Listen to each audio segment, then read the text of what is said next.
The title of this presentation does appear to be somewhat intriguing. Whose Life Is It Anyway was a play that was first staged in 1978, and the main character in the play is a sculptor who is paralyzed neck down. Set in a hospital room, the action revolves around Ken Harrison. As I said, he was a sculptor by profession who is paralyzed from the neck down, which is known as quadriplegia, in a car accident and is determined to be allowed to die. The producer, Brian Clerk, presents arguments both in favor of and opposing euthanasia and to what extent government should be allowed to interfere in the life of a private citizen. In portraying Ken as an intelligent man with a useless body, he leaves the audience with conflicting feelings about his desire to end his life. Have we realized that in our daily lives, we behave the same way as a sculptor who cannot decide what is to be done with him? Who controls our default choices in life? Who are our default choice architects and engineers? Looks like we have leased out our choices to everybody else around us. No? Think again. You accept the phone settings as it is when you buy a new one and do not even change the ringtone settings. Your weekend plans are decided not by you but by Netflix and Amazon Prime. You install the TV in your bedroom and that makes you spend all your time in the bed binging on the TV serials. You always, as a matter of habit, take the lift for going down, even for going down. First thing in the morning, and then every 15 minutes, look at all the meaningless jokes forwarded by your friends in WhatsApp. Do not disable all notification from your phone. Do not take out batteries from your remote. Why? Why? It is because you are subtly controlled by someone else who decides what is good for you and commercially profitable for them.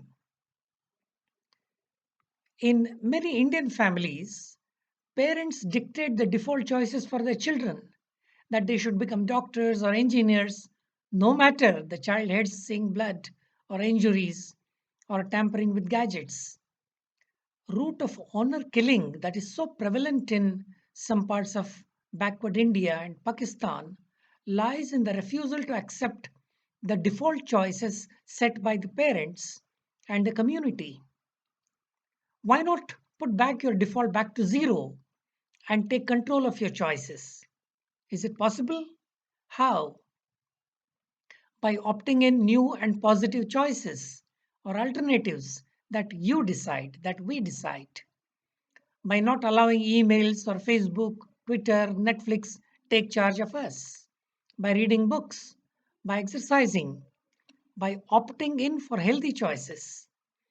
We are, please remember, we are the architects, engineers, plumbers, fitters, and at times even daily wagers, waiting for others to decide things and choices for us. Microsoft, one of the founding fathers of setting default options, did an experiment to reinforce the belief that humans are generally lazy and prefer the easy options of life. They investigated how many word users changed the setting of the program and found out that more than 95% had kept the settings in the exact configuration that the program installed in. In a powerful tool like Word, the vast majority of users stick with what Microsoft has decided for them. And this in a tool where you can make the tool react as you wish. Some 10 years back, I was heading a skill development company of international repute in India. One of my colleagues complained to me that his mails are being read by another colleague. Surprised, I probed the matter. What I discovered was that this indeed was the case. The colleague who spied on everyone's mails figured out that almost all the employees had never ever changed their mail settings, including their IDs. The password set by the administrator was the initial of the user, and no one ever changed this default option. Mind you, all the users had excellent qualifications, experience, and track record, yet they all were manipulated by a smart aleck, causing much collateral damage to the company. So, put simply, we are being taken advantage of our laziness or stupidity or plain naivety, whatever you may call it. Let me give you one more clue. Suppose you take your family out for dinner. After the dinner, the bill comes. You take out your credit card. While paying the bill, there are three options for paying the tip: 5%, 10%, and 15%. What do you do? In all probability, you will tick on any one of these and most probably the middle one. You have been forced to pay the tip. My work involves working with farmers as well as below poverty line youth across different geographies. I have observed how rampant is the manipulation of their behavior by unscrupulous agencies day in and day out.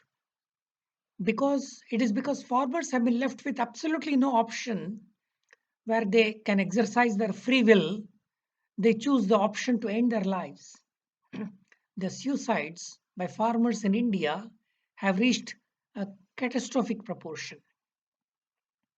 How do we get out of this trap of someone else dictating what options to be chosen for me?